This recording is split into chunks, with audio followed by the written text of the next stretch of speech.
दोस्तों, जब एक लड़की की नई नई शादी होती है, बहू बन के जाती है, तो ससुराल वालों को अपनी नई नवेली बहू से बहुत उम्मीदें होती हैं। वहीं दूसरी तरफ उस बहू को भी, जो लड़की है, उसे भी काफी उम्मीदें होती हैं अपने ससुराल वालों से कि मुझे यहाँ पे माँ बाप का प्यार मिलेगा, नंदों में मैं अपनी बहन और सहेली देखूंगी। लेकिन अगर वही नंदे उन्हें शादी के बाद तंग करने लग जाएं, बात बात पे सुनाने लग जाएं, उनकी कमियां निकालने लग जाएं, तो फिर वो बहू मजबूर हो जाती है अपना भाभी वाला रूप दिखाने के लिए, और फिर बाद में यही कहते हैं कि भाभी अच्छी नहीं मिली, बहू अच्छी नहीं मिली। तो नमस्कार दोस्तों, आप देख रहे हैं आपका अपना पसंदीदा चैनल हिंदी वायरल स्टोरी। मैं हूं ज्योति आनंद, आपका बहुत बहुत स्वागत है। तो दोस्तों, सबसे पहले एक छोटी सी रिक्वेस्ट करूंगी, अगर आपको हमारे वीडियो अच्छे लगते हैं तो प्लीज चैनल को सब्सक्राइब कर लीजिएगा और कहानी को कभी भी बीच में मत छोड़ के जाइएगा, वरना आपको पता ही नहीं चल पाएगा कि एंड में क्या हुआ है। तो दोस्तों, एक छोटी सी कहानी है जो मैं आप लोगों के साथ शेयर करती हूँ। दोपहर का वक्त था, माँ जो है अपना खाना खा रही होती हैं, वहीं उनकी दोनों बेटियां आती हैं, रेखा और पूनम। वो आती हैं और माँ को कहती हैं, माँ सरप्राइज में अचानक आ गए हम। माँ देख के हैरान हो जाती है और कहती है कि तुम लोग कैसे आ गई। तो दोनों रेखा और पूनम कहती हैं कि बस माँ, हमने सोचा आज आपको सरप्राइज दे देते हैं। तो वो उनकी भाभी वहां पे दिखती नहीं है, तो अपनी भाभी नेहा के लिए बोलती हैं माँ से कि कहाँ गई महारानी। तो उनकी माँ कहती है कि वो बेटा ऊपर है, सारा काम वाम करके अब ऊपर वाले कमरे में थोड़ा रेस्ट कर रही है, कोई नहीं, मैं उसे फोन करके बुला लेती हूँ। जब तक उसकी भाभी आएगी नीचे, तब तक माँ कहती है रेखा और पूनम से, तुम्हें शायद पता नहीं है, वो आज मायके जा रही थी 2 दिन के लिए रहने के लिए, लेकिन जैसे ही उसे पता चला कि तुम दोनों आने वाली हो, तो उसने अपना प्रोग्राम कैंसिल कर दिया और कह दिया कि माँ, मैं अब तभी जाऊंगी जब रेखा और पूनम दीदी दोनों चली जाएंगी, क्योंकि मैं उन्हें अगर आपके पास छोड़ जाऊंगी तो आप परेशान हो जाओगे, आपकी भी तबीयत ठीक नहीं है, और फिर वो दोनों वहां पे भी काम करेंगी, यहाँ पे भी काम करेंगी, तो मैं नहीं चाहती मेरे होते हुए कोई परेशान हो। तो माँ कहती, देख तुम्हारे लिए कितना सोचती है वो। इतने में उनकी भाभी आ जाती है नेहा, ऊपर से उतर के। तो नेहा कहती है कि रेखा और पूनम से, नमस्ते दीदी, कैसी हो आप लोग। तो वो दोनों अपना हालचाल बताती हैं। ठीक है, तो वो कहती है ठीक है दीदी, आप लोग बैठो, मैं आपके लिए पानी लेके आती हूँ। तो रेखा और पूनम कहते हैं कि हमें पानी नहीं चाहिए, हमारे लिए तो आप ठंडा ठंडा शरबत बना लाओ।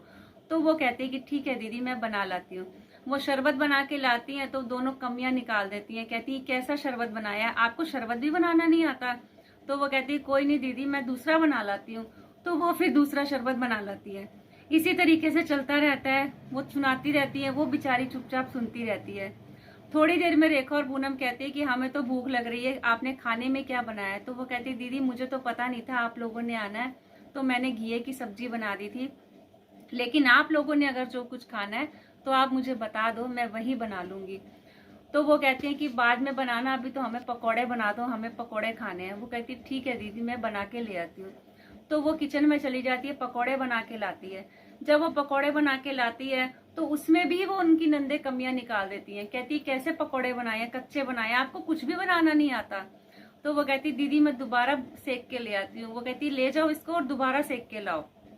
वो बेचारी दोबारा सेकते सेकते बहुत रोने लग जाती है। ये हरकत अचानक उसका पति ऑफिस से आता है और वो देख रहा होता है, पति का नाम रमेश होता है, और वो देख रहा होता है कि मेरी बीवी को कितना तंग किया जा रहा है, लेकिन वो चुपचाप रहता है। फिर वो पकोड़े भी सेक के ले आती है। इतने में वो बोलती हैं कि ठीक है भाभी, अब आप खाने की तैयारी कर लो, हमें माँ से कुछ बात करनी है। वो कहती है ठीक है दीदी, ये कह के वो किचन में चली जाती है। तो उनकी माँ रेखा और पूनम से कहती है कि बेटा करवा चौथ आने वाला है, तुम्हें भी करवा चौथ देना होता है, तो मैं तेरी भाभी के लिए भी लेके आई हूँ, सरगी देनी है, जो मैं साड़ियाँ लेकर आई हूँ। तो मैं, तुम दोनों प्लेन साड़ी पहनती हो कॉटन की, उसके लिए मैं जरा काम वाली साड़ी ले आई हूँ। तो वो उसे कॉटन की साड़ियाँ देती हैं, और नेहा की जो साड़ी होती है भारी, वो भी वो रेखा और पूनम को दिखाती हैं। वो कहती है बेटा रुक, मैं एक चीज और लाई हूँ। इतना कह के माँ चली जाती है उनके आगे साड़ियाँ रख के।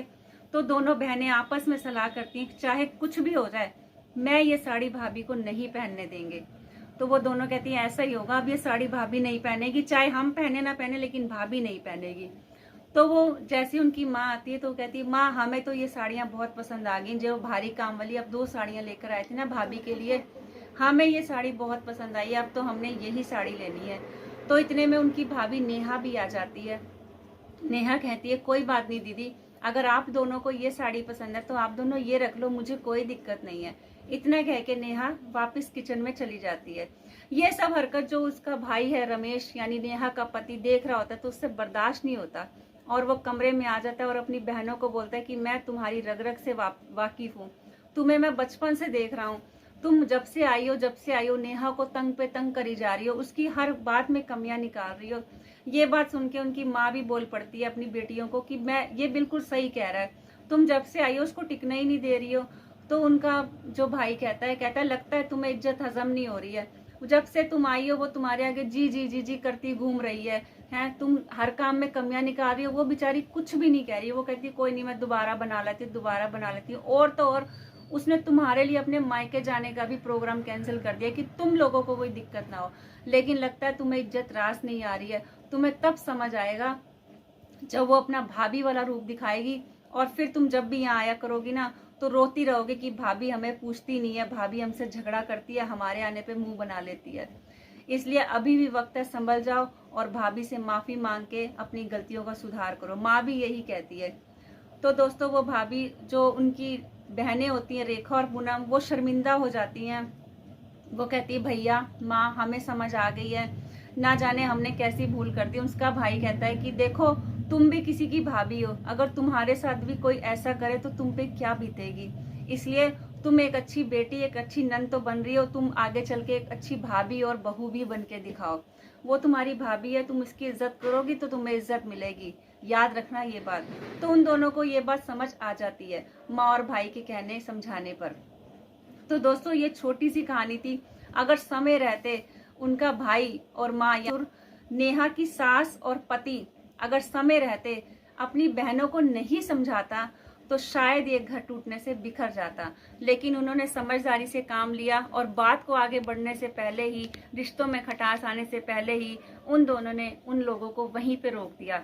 तो अगर सच में ऐसा होने लगे ना तो शायद कोई भी परिवार इस तरह से ना टूटे।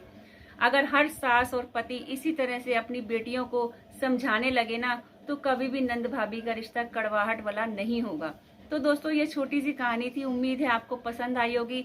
आपका इस कहानी के बारे में क्या विचार है मुझे कमेंट कर सकते हैं। और अगर आपके पास भी कोई कहानी है ऐसी जो चाहते हैं कि मैं उसे सुनाऊं तो आप मुझे वो कहानी भी शेयर कर सकते हैं।